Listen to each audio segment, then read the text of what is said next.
messieurs, c'est avec un réel plaisir que je vous retrouve ce matin pour un tout nouveau numéro de votre émission Primeur Info. Cette émission qui vous propose une analyse approfondie des thématiques qui ont retenu l'attention de la presse. Et parmi ces sujets, une analyse, un coup d'œil nous permet de retenir 5 sujets qui ont capté l'attention des journalistes. Nous avons en premier lieu le sujet relatif aux tensions entre le Bénin et le Niger. Puis nous avons les commentaires qui se font de part et d'autre à propos de ces relations tendues. Ensuite, à l'Assemblée nationale, il a été interdit, une décision a été prise pour interdire la commercialisation des boissons fruitatées sur toute l'étendue du territoire national. Avant-dernier sujet dont nous allons débattre, sur lequel nous allons nous prononcer sur ce plateau, c'est bien évidemment la découverte macabre qui a été faite à David-Klein, et enfin nous sommes en période d'examen, en période de fin d'année, donc la période des examens. La presse n'est pas restée insensible à cela. Et pour ces analyses, je suis bien entendu avec Arim Lassissi qui va nous proposer ses éclairages sur les sujets. Bonjour Arim Lassissi. Bonjour Ibrahim Adamou, bonjour à tous nos amis internautes qui nous suivent actuellement. Merci de prendre le rendez-vous de ce nouveau numéro de votre émission Primeur Info. Alors merci beaucoup Arim Lassissi, merci d'être toujours là, merci de nous proposer vos analyses pertinentes sur les sujets que nous abordons ici sur Primeur Info. Et je le disais à l'entame, le premier sujet qui a capté l'attention de la presse, eh bien, c'est le sujet relatif aux relations tendues entre le Bénin et le Niger. Pour contextualiser, rappelons que suite au coup d'État survenu au Niger, les pays membres de la communauté économique des États de l'Afrique de l'Ouest, CEDEAO, ont décidé de mettre le Niger sous embargo. Ce que le Bénin a respecté en fermant sa frontière avec le Niger. Mais par la suite, la communauté fait volte-face et décide de réouvrir les frontières. Mais le Niger, à son tour, décide de maintenir sa frontière fermée. Et donc, dans les tractations, pour amener le Niger à ouvrir sa frontière avec le Bénin, le président Patrice Talon et son gouvernement décident de bloquer l'exportation du pétrole nigérien par le port de Sebel-Odji. Et par la suite, des tractations s'en sont suivies que nous allons analyser au cours de cette émission. Et comme titre ici, la boussole qui affiche à sa une: le gouvernement Talon bloque la vente du pétrole nigérien. Par la suite, nous avons l'autre quotidien qui affiche la tension entre le Bénin et le Niger franchit un nouveau palier. Interdiction d'embarquement du pétrole nigérien à la plateforme de Sebel-Odji. Alors, la question que je m'en vais vous poser, Arim Lassissi, est-ce que vous pensez que c'était opportun d'en venir à cet extrême, si je peux le dire ainsi, à cet extrême, à savoir dire que le pétrole nigérien ne passera plus par le port de Sebel-Odji? Alors, je vous remercie pour la parole. Et vous savez, pour cette crise entre les deux États voisins, je peux parler du Niger et le Bénin, vous savez, est-ce qu'on va parler vous parlez d'utilité de cette prise de décision par le gouvernement béninois. Je crois que dans cette crise, ce qu'on retient le plus, c'est surtout la main tendue du Bénin. Le Bénin qui, de par sa bonne foi et de par sa diplomatie, qui est toujours prêt à accompagner les bonnes nations et autres. Et vous l'avez dit, vous l'avez rappelé, les contextes ou les contours de cette décision de fermeture des frontières. Et il faut dire que c'est depuis cette fermeture de frontières que le Niger a garder dents voilà, contre le Bénin et refuse maintenant de revenir sur sa décision et malgré tout ce qu'on fait. Alors c'est déplorable. Et quant à votre question maintenant, de savoir si on était vraiment obligé d'aller jusqu'à ces extrêmes, je trouve que ce n'est pas encore l'extrême. Je trouve que c'est toujours ce qu'il faut faire hein, dans le but de ramener la paix, voilà, parce que vous fermez votre frontière et malgré l'intervention de la coopération de la Chine qui est descendue, bon voilà, je parle de la Chine, là je vais un peu vite.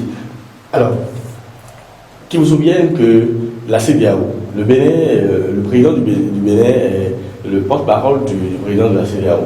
Et lorsque la CEDEAO a tapé du poing sur la table, dans le but quand même de décourager quand même le coup d'État, on ne croit pas encourager le coup d'État. L'Afrique, comme j'aime à le dire souvent, l'Afrique a tellement donné pour cette démocratie et les voies démocratiques sont connues. Quand vous voulez être président, attendez votre tour et mettez-vous au travail. C'est aussi simple que ça. Alors que lorsque vous venez par un coup d'État, forcément que cette communauté qui a quand même qui est habilitée voilà, à dire le droit entre les pays les pays membres, entre les pays membres, se devait quand même de prendre les mesures qu'il faut, et le Bénin, étant pays membre, se devait également de respecter ces mesures-là, d'où la fermeture. Mais là, quand il a s'agi quand même d'ouvrir les frontières, le Bénin a été le premier à le faire. Je ne sais pas pourquoi, du côté du Niger, on bloque, on fait le blocus encore sur la frontière, alors qu'on sait que tous les pays, les deux pays, le Bénin et le Niger, depuis la crise de l'été, ont toujours filé, ont toujours eu une bonne relation. Et alors pourquoi aujourd'hui, maintenant, on fait ce blocus et on refuse d'ouvrir la frontière et la raison qu'on avance, c'est que le Bénin serait en train peut-être d'abriter sur son territoire des terroristes ou des bases militaires françaises qui seraient en train de former des terroristes, alors que nous n'avons pas les preuves, alors que ce dont on parle, c'est tellement délicat, c'est tellement grave, ces accusations. Et c'est pourquoi je déplore et avec toute la dernière énergie, ce que j'ai entendu la dernière fois, la conférence de presse qu'a tenu le patriote. Est-ce qu'il mérite même d'être appelé encore patriote? En africanisme, on y reviendra. Voilà. On y reviendra. Vous voyez donc, je me demande pourquoi le Niger mettait le blocus jusqu'aujourd'hui, alors que le Niger sait qu'il a beaucoup à perdre également dans cette fermeture. Il y a les transporteurs qui se plaignent jusqu'aujourd'hui. Alors donc, je ne sais pas pourquoi il faut. Est-ce qu'on fait attention aux pertes? Est-ce qu'on fait attention aux douleurs de ces transporteurs, aux douleurs de ces Nigériens ou de ces Béninois? Donc, il ne faut pas peut-être prendre une décision pour l'honneur du titre, pour le bonheur, je ne sais quoi, maintenant. Et sous quel prétexte on parle d'existence de base militaire française? Moi, je ne sais pas. Alors que le chef d'état-major béninois et même le gouvernement également a fait des sorties et a rassuré le peuple, l'opinion nationale et internationale de ce qu'il n'en est rien. Il n'y en a rien de ces bases militaires dont on parle. Ils sont les seuls à savoir de quoi ils sont en train de parler. Et maintenant, c'est ça qui bloque. L'état des lieux, c'est ça qui bloque encore l'ouverture selon ce qu'ils ont expliqué. Alors c'est déplorable. Et que le Bénin arrive à bloquer le pétrole nigérien sur son territoire, l'embarquement de ce pétrole sur son territoire, je crois que c'est que de droit, ce n'est que justice. Mais ce qu'on retient, c'est que automatiquement, quand la Chine a délégué dans notre pays, le Bénin, des Chinois qui sont venus pour des tentations et autres, automatiquement le Bénin a encore levé cette sanction. Mais bien avant, si on apprend avec Fraternité Info, enlèvement du fret nigérien au port de Lomé, nouvelle escalade entre le Bénin et le Niger. Donc le Niger qui demande aux autorités togolaises de ne pas permettre aux camions immatriculés au Bénin de transporter des marchandises en direction de Niamey, en direction donc du Niger. Est-ce que vous pensez que cette décision de bloquer le pétrole au port de Semepodji a servi à abaisser la tension, ou bien cela a aggravé la situation? Je pense que aggraver ou abaisser, je crois que le Niger aurait cherché parce que la situation est telle que on voit clairement qu'il y a beaucoup de notions diplomatiques qui ne sont pas respectées, qui ne sont pas observées, et surtout de la part des autorités nigériennes et dans cette crise. Alors, il faut surtout observer que quand on demande aux autorités togolaises, ça n'a rien, ça n'a plus rien à voir avec le Niger et le Bénin. Ça devient, on parle même de Togo qui est à côté. Donc je ne sais pas dans quelle logique et ce qui pourrait c'est quoi le motif, c'est quoi ce qui pourrait pousser le général Tiani et son équipe, ou par le biais de son premier ministre, de se lancer. Parce qu'il faut le rappeler quand même, frontières fermées, ça fait pour les transporteurs qui doivent prendre des marchandises de la côte jusqu'au Niger, ça fait 500 km supplémentaires. Voilà. Donc, alors qu'il suffisait simplement de ramener la balle à terre. Parce que ce qu'on dit là, la base, c'est quoi? C'est qu'on a voulu respecter une décision de la CEDEAO. On n'a pas voulu encourager les coups d'État. Le pouvoir, on prend la prise du pouvoir par exemple, mais on n'a pas voulu ça. La voix des unes est connue, et on n'a pas voulu, c'est tout. Donc, je ne vois pas pourquoi on garde cette dent et on continue. Il faut remettre le pouvoir au plus fort. Voilà, et on continue de faire souffrir la pauvre population. C'est déplorable, Et que les gens arrivent à supporter cela, que les gens arrivent, les Béninois, en arrivent à supporter cela. On y reviendra. Je le conçois. Quand même, ce qui est à noter, c'est que le gouvernement du Bénin a fait montre de bonne foi quand même sur ce dossier-là, a fait amende honorable à plusieurs reprises, parce qu'avec décryptage info, nous apprenons que le Bénin autorise quand même le chargement du pétrole nigérien dans ses ports, et déjà le potentiel nous rapporte ici une précision, 1 million de barils de pétrole déjà exportés. Donc le Bénin fait montre quand même de bonne foi d'une volonté manifeste de revenir à la normale. Et c'est à cet effet que le président Patrice Talon a demandé à son ministre des Mines, je vais nommer le ministre Adambi, donc il a mandaté pour rencontrer le général Tiani. Mais avec l'affiche du jour, nous apprenons que le ministre Adambi n'a pas pu transmettre le message de Talon à Tiani.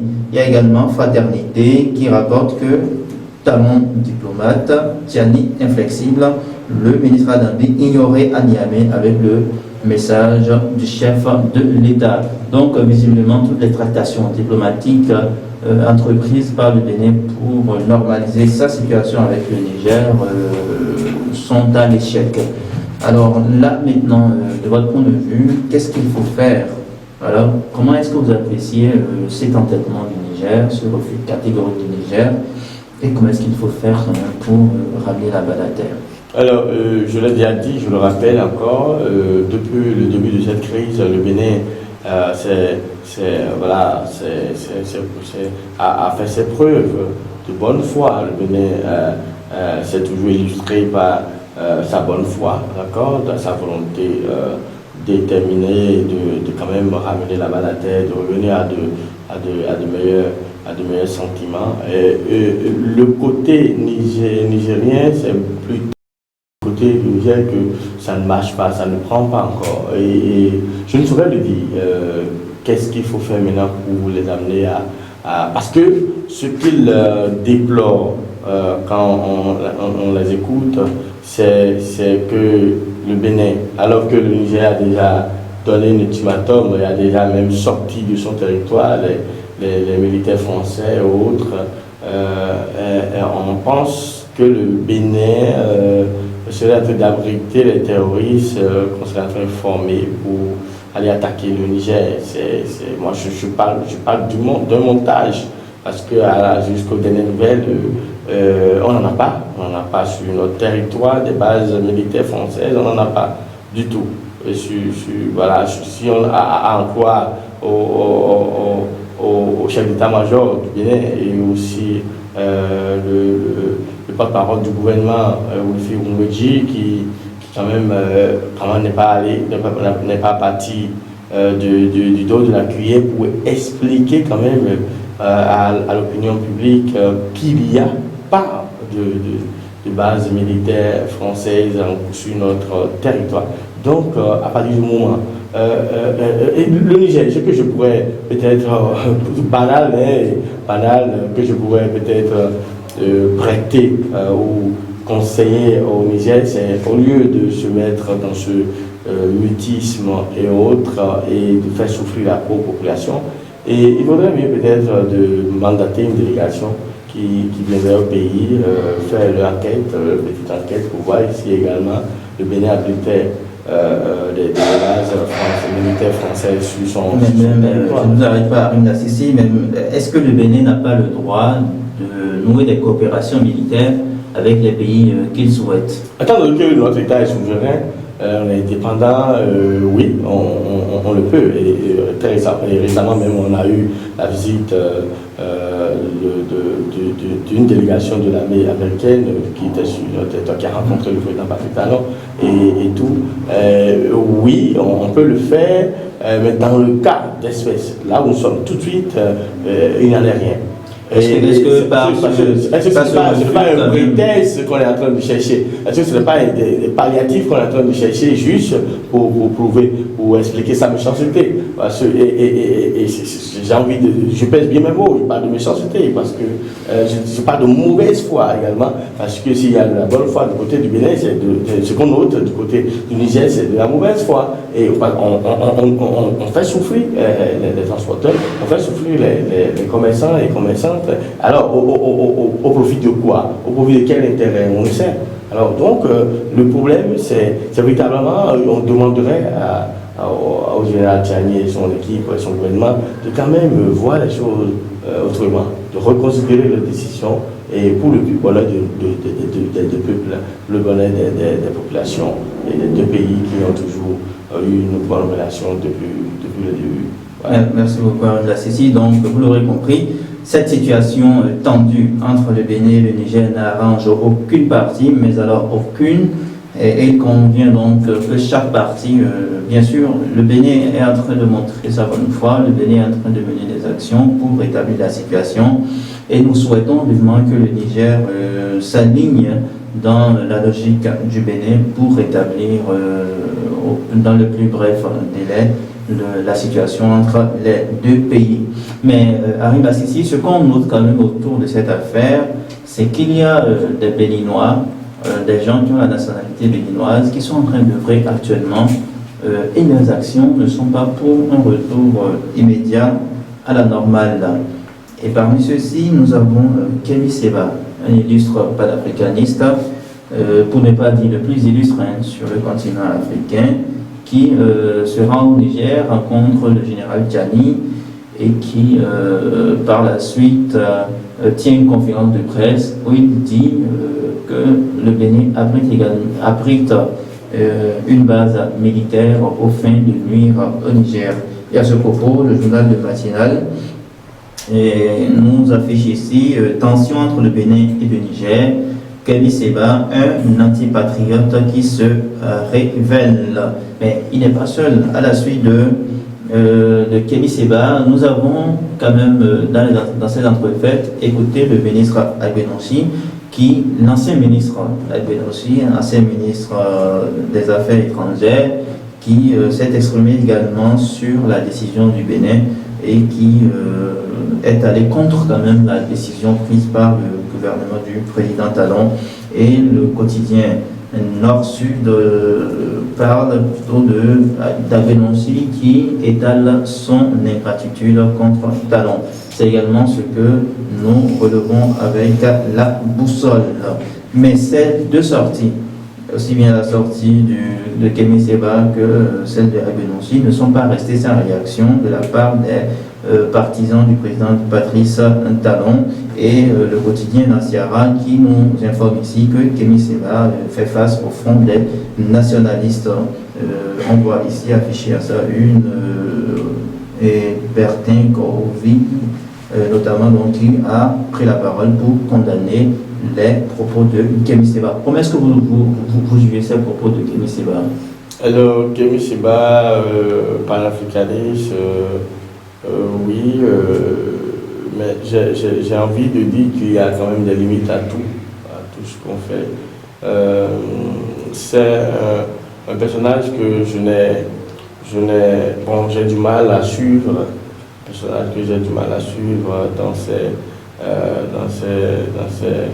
agissements et dans ses développements et autres, et tout simplement. Alors, je crois que en tant que patriote béninois, il faut, comme vous l'avez dit, cette situation n'arrange personne, ni le Bénin ni le Niger. Je ne vois pas pourquoi ce qui serait peut-être en train d'animer certaines personnes qui trouveraient une occasion de plus pour sortir le griffe contre le pouvoir en place au Bénin. Donc, je voudrais lancer un appel à l'attention de nos compatriotes, de nos frères béninois, de nos soeurs béninoises. Ne soyez pas distraits, ne vous laissez pas distraire par ces agissements et autres. Nous savons de quel côté ils sont. Ils ne sont pas, ils sont tout, ils sont de tous les côtés, sauf le beau côté, le côté du développement, voilà. Parce que notre État étant souverain à ses décisions, vous voyez, comme on peut le dire, tout simplement ce que moi j'ai à dire, voilà tout ce que j'ai à dire. Kémy Séba, on le connaît, on connaît le personnage, quelqu'un qui a été juge, voilà, on le connaît, j'ai pas envie d'en dire plus, on le connaît, donc venant de lui, je ne m'attends pas quand je l'ai suivi, au premier abord, il parlait de sa disposition, de sa disponibilité qu'il offrait au gouvernement béninois pour l'aider à normaliser ses relations avec le Niger. Je me suis dit, oui, effectivement, parce que on connaît le rapport de Kémy Séba avec le groupe Wagner de la Russie en Afrique, et on sait que une fois que la France, le Niger a tourné dos à la France brutalement, c'est bien sûr la Russie qui l'accueille à bras ouverts comme les autres États de l'AES. Donc forcément, il a peut-être la casquette qu'il faut, parce qu'il a pu quand même rencontrer le général Tchiani, ce que le gouvernement béninois a toujours tenté plus de 2 fois déjà, et qui est ignoré quand même malheureusement. Donc je m'attendais quand même à un acte salutaire de sa part cette fois-ci, mais malheureusement le chien ne change pas sa manière de s'asseoir, dit-on. Mais quand on parle de l'ex-ministre des Affaires étrangères, Agbenonsi, c'est triste pour nos politiciens béninois. C'est triste dans le mesure où le journal parle de gratitude, moi je parle plutôt de manque de notion de patriotisme, parce qu'il a fallu juste qu'on change de veste, il a fallu juste qu'on change de position. Et aujourd'hui déjà, l'ex-ministre Agbenonsi se permet quand même de porter des jugements, dans quel cas, pour désavouer le président Talon dans une prise de décision, alors que quelques mois encore, il était encore au poste, je ne pense pas qu'il pouvait dire des choses comme ça. Il faut qu'on dépasse cela. Il faut que nos politiciens puisse aller à l'école de ceux-là qui, quand ça ne va pas, il peut même démissionner. Mais lorsqu'on on vous limouge, vous n'êtes plus aux affaires, et aujourd'hui vous permettez de porter de ce genre de jugement, c'est un peu, je serai à la part des Béninois que je vais penser un peu sincère. Voilà, est-ce que c'est sincère, ce genre de prise de position maintenant, est-ce que c'est sincère? Voilà, ça pose problème. Alors qu'on était aux affaires, on n'a jamais parlé sur aucune décision prise depuis l'avènement de Paris Talon en 2016. Et alors, il a fallu qu'on vous descende et que, bim, c'est parti. Ça fait bizarre. Ça fait bizarre. En effet, donc Kémy Séba a dénoncé, donc tous ceux-là devraient normalement œuvrer pour l'apaisement des relations entre les deux États, mais actuellement leurs actions, leurs propos sont pour envenimer plutôt ces relations que nous ne souhaitons nullement. Donc nous prions pour que ceux-là puissent revenir à de meilleurs sentiments, puisqu'ils ont la capacité, notamment Kémy Séba, de rencontrer le général Tiani, qui refuse de rencontrer tout autre Béninois, de rencontrer donc le général Tiani et de le ramener à la raison. Donc c'est ce que nous souhaitons pour le bonheur des deux peuples.